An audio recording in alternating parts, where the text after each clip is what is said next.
इस वीडियो को लाइक करें, हमारे चैनल को सब्सक्राइब कर बेल आइकन जरूर प्रेस करें। हमारी ये वीडियो গুড মর্নিং ক্লাস। আজকে আমরা পিয়াজেটের স্টেজগুলো সম্বন্ধে জানব। পূর্বের ভিডিওতে আমরা স্টেজগুলোর পূর্ববর্তী অংশ সম্বন্ধে জেনে এসেছি। আজকে আমরা চারটা স্টেজ সম্বন্ধে জানব, যেটা খুবই গুরুত্বপূর্ণ। চারটা স্টেজের আলাদা আলাদা বৈশিষ্ট্য আছে এবং বয়সের একটা সীমা আছে। তাহলে প্রথম স্টেজটার নাম হচ্ছে সেন্সারি মোটর স্টেজ, যার বয়স সীমা হচ্ছে 0 থেকে 2 বছর। ঠিক আছে, তাহলে প্রথম বৈশিষ্ট্যটাতে বলেছে, দেখো সেন্সেস আর টিচার্স। বলছে সেন্স, আমরা যে সেন্স অনুভব করি, হ্যাঁ, ওই অনুভবটা কার দ্বারা করি? আমাদের পঞ্চ ইন্দ্রিয় যেগুলো আছে সেগুলোই হচ্ছে আমাদের শিক্ষক হিসাবে কাজ করে। বাচ্চারা যাদের বয়স 0 থেকে 2, তারা তো নিজের মতো করে বোঝে, আমরা তো তাদেরকে বোঝাতে পারি না। ওরা নিজের মতো করে শেখে, পরিস্থিতির সাথে ইন্টারঅ্যাক্ট করে শেখে। হ্যাঁ, তখন ওদের শেখানোর জন্য শিক্ষক হিসাবে কারা কাজ করে? চোখ, কান, মুখ। এরাই ওকে, বাচ্চাটাকে প্রকৃতি সম্বন্ধে বা যে আশেপাশের জিনিসগুলো আছে সেগুলো সম্বন্ধে চিনতে, জানতে, ওদের নিজের মতো করে ভাবতে শেখায়। চোখ, কান, নাক বা অনুভব করতে শেখায়। ওই শিক্ষক হিসেবে কাজ করে চোখ, কান, মুখ। ঠিক আছে, তারপরের স্টেজটা দেখো, তারপরের ইয়েটা দেখো, বৈশিষ্ট্যটা, সেটা হচ্ছে রিফ্লেক্স অ্যাকশন। বলছে এই সময় বাচ্চারা কি করে? হাত পা নাড়াতে পারে, চোখের পলক ফেলতে পারে, এগুলো শিখতে পারে। রিফ্লেক্স অ্যাকশন 0 থেকে যাদের 2 বছর বয়স তাদের মধ্যে এই বৈশিষ্ট্যটা দেখা যায়। আর একটা কি বলছে? ইমিটেটিভ বিহেভিয়ার। ইমিটেটিভ বিহেভিয়ার মানে হচ্ছে অনুকরণ করা। মানে আমরা দেখি না, বাচ্চার সামনে আমরা যদি কোনো কিছু করার চেষ্টা করি, সেই জিনিসগুলো আস্তে আস্তে ও দেখে দেখে সেম জিনিসটাকে কপি করে ও করার চেষ্টা করে। তার মানে ও অনুকরণ প্রিয়, এক কথায় অনুকরণ করতে ভালো পারে বাচ্চারা। তারপর হচ্ছে থিঙ্কিং। এই স্টেজে বাচ্চারা চিন্তা করতে শিখে। কিন্তু জিনিসটা কেমনই লাগছে না শুনতে, যে চিন্তা করতে শিখে? বাচ্চারা কথা বলতেই জানে না, তখন চিন্তা করতে শিখে কিরকম ভাবে? বাচ্চারা চিন্তা করতে শেখে হচ্ছে এই যে পঞ্চ ইন্দ্রিয় আছে। মানে আমি ধরো একটা বাচ্চাকে একটা বল দিলাম, ঠিক আছে, তো বলটা হাত দিয়ে ধরলো, তারপরে বলটাকে ধরার সাথে সাথে ও কি করলো? মুখে নিয়ে এসে ও মানে বোঝার চেষ্টা করছে, জানার চেষ্টা করছে এটা কি খাবার জিনিস না এটা অন্য কিছু। এইভাবে ওই বলটা সম্বন্ধে একটা চিন্তা ওর মাথার মধ্যে গেঁথে গেল যে এটা খাবার জিনিস না, এইভাবে। তার মানে বলছে যে থিঙ্কিং, মানে এখানে আমি বলতে পারি যে সেন্সারি মোটর স্টেজে 0 থেকে 2 বছর যাদের বয়স, সেই সময় বাচ্চারা চিন্তা করতে শেখে। কিরকম ভাবে? ওই পঞ্চ ইন্দ্রিয়টার মাধ্যমে চিন্তা করতে শিখে। কিন্তু সেই সময় মনে রাখতে হবে যে আমার চিন্তার বিকাশ হয় এই সেন্সারি মোটর স্টেজে, কিন্তু ভাষার বিকাশ কিন্তু এই সময় হয় না, কারণ বাচ্চারা ভাষা বলতেও পারে না তখন। ভাষার বিকাশ কিন্তু পরে হয়। ঠিক আছে, অবজেক্ট পার্মানেন্স মানে বস্তুর স্থায়িত্ব। পরের বৈশিষ্ট্য হচ্ছে বস্তুর স্থায়িত্ব। কিরকম?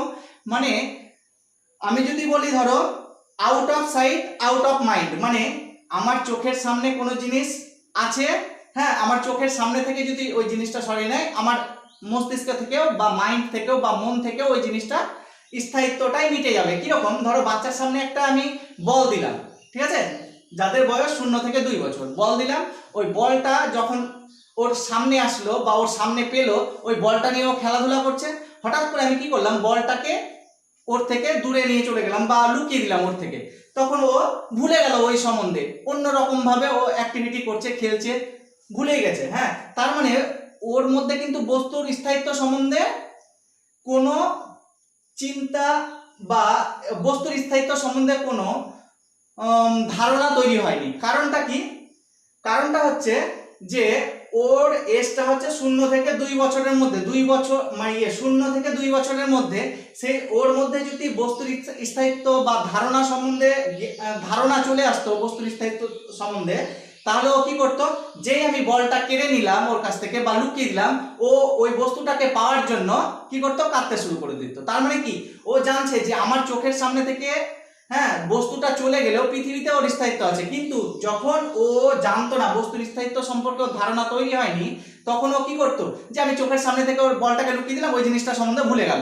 ঠিক আছে, কিন্তু যখন 8 থেকে 10 মাস বয়স হয়ে যায়, মনে রাখবে 8 থেকে 10 মাস হয়ে গেলে বস্তুর স্থায়িত্ব সম্বন্ধে একটা বাচ্চার মধ্যে ধারণা তৈরি হয় বা জন্মে যায়।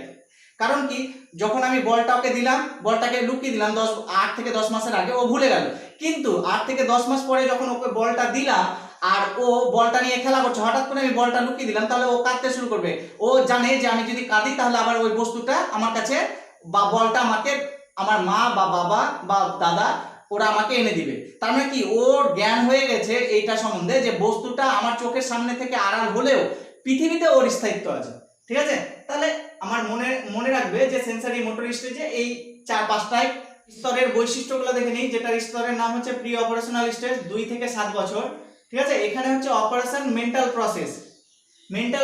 অপারেশন মানে কি, যুক্তি বা চিন্তা। এই সময় বাচ্চারা যেহেতু 2 থেকে 7 বছরের বয়সের মধ্যে এই স্টেজটা পড়ছে, এই সময় বাচ্চারা বেশি করে যুক্তি বা চিন্তা দিয়ে কোনো জিনিস বিচার করতে পারে না বা ওই বস্তু সম্বন্ধে অত বেশি ধারণা জন্মাতে পারে না, যুক্তি টুক্তি দিয়ে বিচার করতে পারে না, চিন্তা করতে পারে না।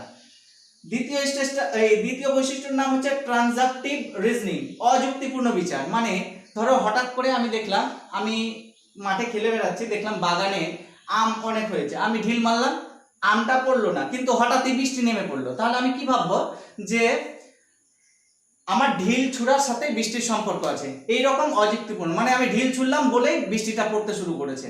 হ্যাঁ, এইরকম অযুক্তিপূর্ণ চিন্তা ভাবনা আমি করতে শিখি বা অযুক্তিপূর্ণ বিচার বা লজিক দেওয়ার চেষ্টা করি। হ্যাঁ, তারপরে বলছে ল্যাঙ্গুয়েজ ডেভেলপমেন্ট।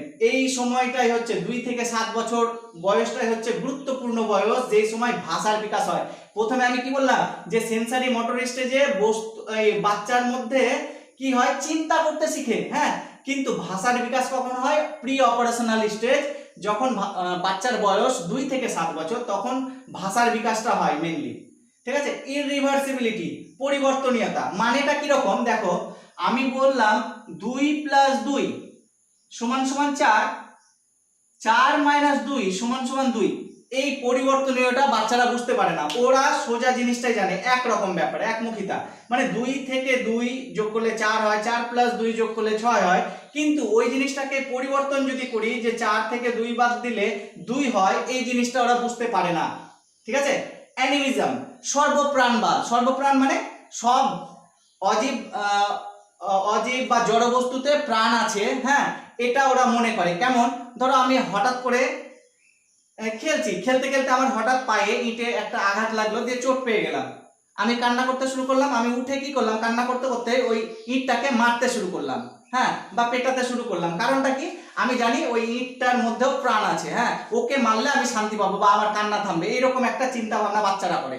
বা আরেকটা জিনিস দেখেছো তোমরা, যে হঠাৎ করে আমি ধরো আমার ঘর থেকে আমি বাইরে বেরাচ্ছি, চৌকাটে পায়ে ঠ্যাস লেগে আমি পড়ে গেলাম, তখন আমি কি করলাম, ওই চৌকাটটাকে মারতে লাগলাম, ওকে মারলে আমি শান্তি পেলাম। তার মানে কি, ওই চৌকাটেরও প্রাণ আছে, এটা তখন ও ভাবতে শুরু করে। ওই জন্যই ওই জিনিসটা করে যে ওই জন্যই ওরা ওই চৌকাটটাকে মারে। ঠিক আছে, আচ্ছা, এই স্টেজটাকে বলা হয় টয় এজ। এই সময় বাচ্চারা বেশিরভাগই হচ্ছে খেলনা নিয়ে থাকতে ভালোবাসে। হ্যাঁ, এই জন্য হ্যাঁ ও এই স্টেজটাকে টয় এজও বলা হয়। ঠিক আছে, এবার দেখো 3 নাম্বার স্টেজ, এর নাম হচ্ছে concrete operational stage.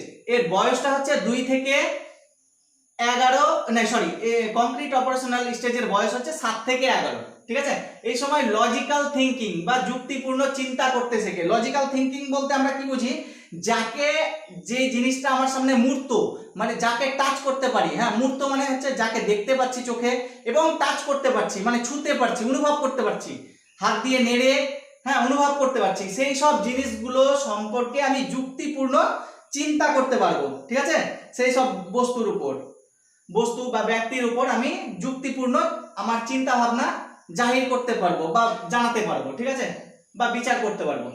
Reversibility develops বলতে বিপরীতমুখী চিন্তা আমি করতে পারি। কিরকম, আমি যে এখানে বললাম যে 2 + 2 প্রি অপারেশনাল স্টেজে বলেছিলাম 2 + 2 যে 4 হয়, কিন্তু 4 - 2 হয়, এটা আমি প্রি অপারেশনাল স্টেজে জানি না। ওইখানে একরকম একমুখিতা আমরা দেখতে পাই যে 2 + 2 4, 4 + 2 6, এই জিনিসটা বুঝতে পারি। কিন্তু যখনই আমার বয়সটা 7 থেকে 11 বছর হয়ে যায়, কংক্রিট অপারেশনাল স্টেজ, তখন আমি 2 + 2 যেমন 4 হয়, 4 - 2 = 2 হয়, এই যুক্তিপূর্ণ বিচারটা হ্যাঁ বা হ্যাঁ বা বিপরীতমুখী চিন্তাটা আমার বাচ্চার মধ্যে বিরাজমান হয়, বাচ্চারা বুঝতে পারে এই লজিকটা। ঠিক আছে, তারপরে দেখো ট্রানজিটিভিটি ডেভেলপস, মূর্ত বস্তুর যুক্তিপূর্ণ বিচার। মূর্ত বস্তুর যুক্তিপূর্ণ বিচার বলতে আমরা কি বুঝি? ঠিক আছে, মূর্ত বস্তুর যুক্তিপূর্ণ বিচার বলতে বুঝি যুক্তি মানে মূর্ত বস্তু মানে হচ্ছে যেগুলো বস্তুকে আমরা দেখতে পাই, যাকে ছুঁতে পারি, যাকে চোখের সামনে দেখা যায়, সেই সব বস্তুগুলো সম্বন্ধে আমি যুক্তিপূর্ণ বিচার করতে পারি। কিরকম দেখো, আমি একটা উদাহরণ দিচ্ছি তাহলে বুঝতে পারবে। দেখো এইরকম করে একটা ছবি আঁকলাম, এটা একটা, এটা একটা, তাহলে এটা এ, এটা বি, এটা সি।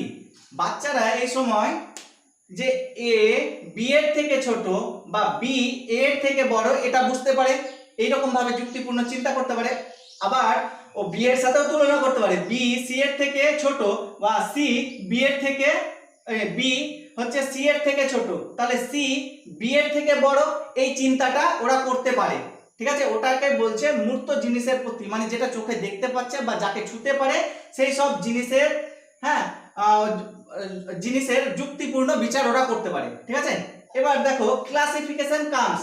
ঠিক আছে, ক্লাসিফিকেশন মানে হচ্ছে শ্রেণীকরণ। কিরকম ভাবে, দুটা বা তিনটা জিনিস আমি যদি দিয়ে দিই তাদের মধ্যে ওরা পার্থক্য করতে পারে। দেখালাম যে মোটামুটি ট্রানজিটিভিটি ডেভেলপস আর ক্লাসিফিকেশন কামস এই রকমই ব্যাপার।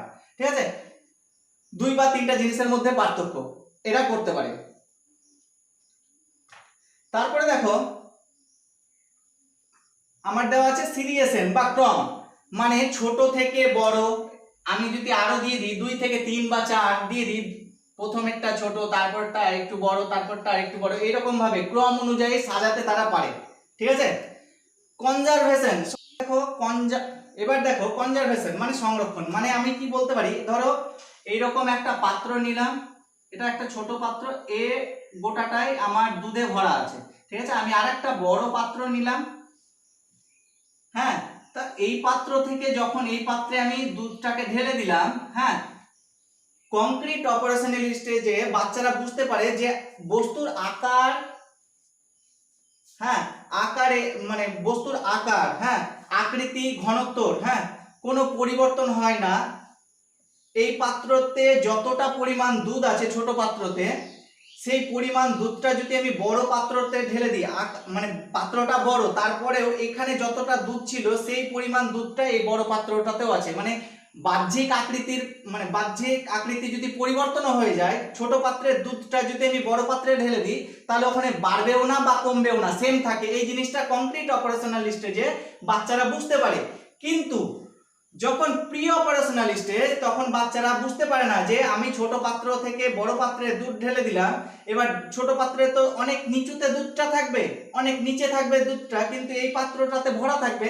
তো বাচ্চারা তখন ভাববে যে এই পাত্রটাতেই বেশি দুধ আছে, এই পাত্রটাতে কম আছে। হ্যাঁ, আকারের পরিবর্তনে তখন ওরা পার্থক্য করতে পারে না। মানে আকার যেটা, মানে যেটা ভরা সেটা আকৃতি ছোট হলেও ভাবে যে ওটাতেই বেশি আছে, কিন্তু ওই একই পরিমাণ দুধ বড় পাত্রে ঢেলে দিলে ভাববে যে ওটাতে দুধ নেই, অল্প দুধ আছে। ঠিক আছে, আরেকটা সহজ উদাহরণ নিতে পারি। হ্যাঁ, দেখো আমরা যদি প্রি অপারেশনাল স্টেজের বাচ্চাকে একটা 10 টাকার কয়েন দিই, হ্যাঁ, আর 10 টাকার কয়েন রাখি এক জায়গায়, আর একসাথে 1 টাকার মুদ্রা 10টা নিই। ঠিক আছে, 1 টাকার কয়েনগুলো যদি 10টা নিই, সেম পরিমাণ তো দুটোই।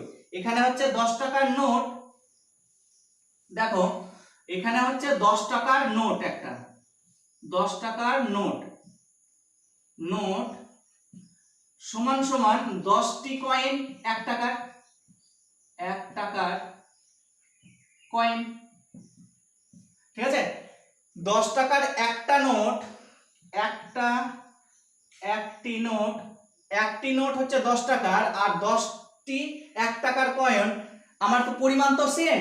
কিন্তু প্রি অপারেশনাল স্টেজের বাচ্চারা 10টা কয়েনটাকেই বেশি ভাববে, এই 10 টাকার নোটটাকে বা কয়েনটাকে ও মানে 10 টাকার কয়েনটাও যে একই, এই 10টি কয়েনের সমানই মূল্য, এটা এরা বুঝতে পারে না। কিন্তু কংক্রিট অপারেশনাল স্টেজে বাচ্চারা বুঝতে পেরে যায় যে 10 টাকার একটা নোটও যা, 10টি 1 টাকার কয়েনের মূল্য সেম, এটা এরা বুঝতে পারে কংক্রিট অপারেশনাল স্টেজে।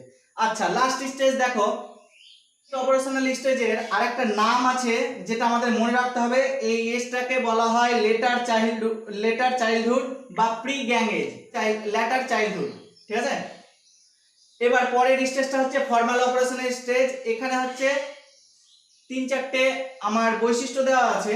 প্রথমে হচ্ছে অ্যাবস্ট্রাক্ট থিঙ্কিং, মানে যেগুলো আমরা চোখে দেখতে পাই না, মানে এক কথায় কল্পনা। হ্যাঁ, কল্পনা। তারপরে আমরা কি বলতে পারি যে অ্যাবস্ট্রাক্ট থিঙ্কিং, এই সময় বাচ্চারা বিমূর্ত জিনিস সম্বন্ধে চিন্তা করতে পারে। এক কথায় আমরা বলতে পারি যে জিনিসগুলোকে চোখে দেখা যায় না, ঠিক আছে, যাকে টাচও করতে পারি না, যেই রকম জিনিসগুলোর মধ্যে হচ্ছে ধারণা বা কল্পনা, ঠিক আছে, যেগুলো আমাদের কল্পনা মাইন্ডের মধ্যে আছে, ঠিক আছে, ওই রকম জিনিস সম্বন্ধে ওরা যুক্তিপূর্ণ, হ্যাঁ, চিন্তা ভাবনা করতে শেখে। হ্যাঁ, ওই জিনিসগুলো, কাল্পনিক জিনিসগুলো, কল্পনাতে যেগুলো আসে সেগুলো নিয়ে ওরা যুক্তিপূর্ণ চিন্তা ভাবনা করতে পারে বা ধারণা গঠন করতে পারে। ঠিক আছে, অ্যাবস্ট্রাক্ট থিঙ্কিং এ মানে যাকে দেখা যায় না। তো আমার বলেছে ডিডাকটিভ রিজনিং কামস, উদাহরণ থেকে নিয়ম এবং পরে নিয়ম থেকে উদাহরণের সমাধান করতে পারে। ডিডাকটিভ রিজনিং মানে আমি বলছি, দেখো আমরা একটা অঙ্ক করলাম, অঙ্ক করার আগে আমরা উদাহরণ দেখতাম আগে ছোটবেলায়। হ্যাঁ, উদাহরণ দেখে ওই উদাহরণগুলো ফলো করে করে কিভাবে কোন নিয়মটা আসছে উদাহরণ থেকে একবারে ডাইরেক্ট। হ্যাঁ, নিয়ম মানে সূত্রটা কি, একটা আমরা অঙ্ক করতাম, এটা তো সূত্র a plus B whole square, এটা সূত্র কি a square plus 2ab plus b square. তাহলে আমরা আগে কি করতাম, এই সূত্রটা আগে জানতাম না, আগে আমরা উদাহরণ দেখতাম, উদাহরণে অঙ্কগুলো করতে করতে করতে করতে লাস্টে এই সূত্রটা যে a plus B whole square সমান সমান এটা যে সূত্র বা এটা হচ্ছে নিয়ম, এই নিয়মটা পরে জানতে পারতাম। ঠিক আছে, তার মানে আগে উদাহরণ দেখতাম, উদাহরণ থেকে আমি সূত্রে আসতাম। ঠিক আছে, কিন্তু পরবর্তীতে আমরা, ঠিক আছে, নিয়ম থেকে মানে ডাইরেক্ট সূত্র থেকে আমরা একবারে উদাহরণেও যেতে পারি। এটাই বলছে ডিডাকটিভ রিজনিং। আইডেন্টিটি, এই সময় বাচ্চার মধ্যে, যেহেতু আমার বয়সটা হচ্ছে দেখো প্রাপ্তবয়স্ক হওয়ার দিকে, হ্যাঁ, অ্যাডোলেসেন্সের দিকে, ঠিক আছে, 12 থেকে 15 বছর, তাই জন্য বাচ্চারা নিজের পরিচয়টাকে স্থাপন করতে চায়। হ্যাঁ, তারা নিজের সম্বন্ধে ভালো কিছু শুনতে চায়। হ্যাঁ, তাদেরকে কেউ যদি প্রশংসা করে বা ভালো কিছু বলে, সেই ব্যাপার মানে সেই জিনিসগুলোতে তারা খুব খুশি হয়, নিজের পরিচয়টাকে অন্যের কাছে তুলে ধরতে চায়। হ্যাঁ, যে ওর পরিচয় আছে পৃথিবীতে, ওর যে স্থান, ওই স্থানটাকে ও যে পৃথিবীতে আছে সেই স্থানটাকে সবার সামনে তুলে ধরতে চায়, প্রশংসা শুনতে চায় সবার কাছ থেকে, ভালোবাসা পেতে চায় সবার কাছ থেকে। ঠিক আছে, তাহলে আইডেন্টিটি বা পরিচয় এই অবধি হচ্ছে আমার হচ্ছে ফর্মাল অপারেশনাল স্টেজের এই 3-4টে বৈশিষ্ট্য। ঠিক আছে, ধন্যবাদ, আজকে এই পর্যন্তই।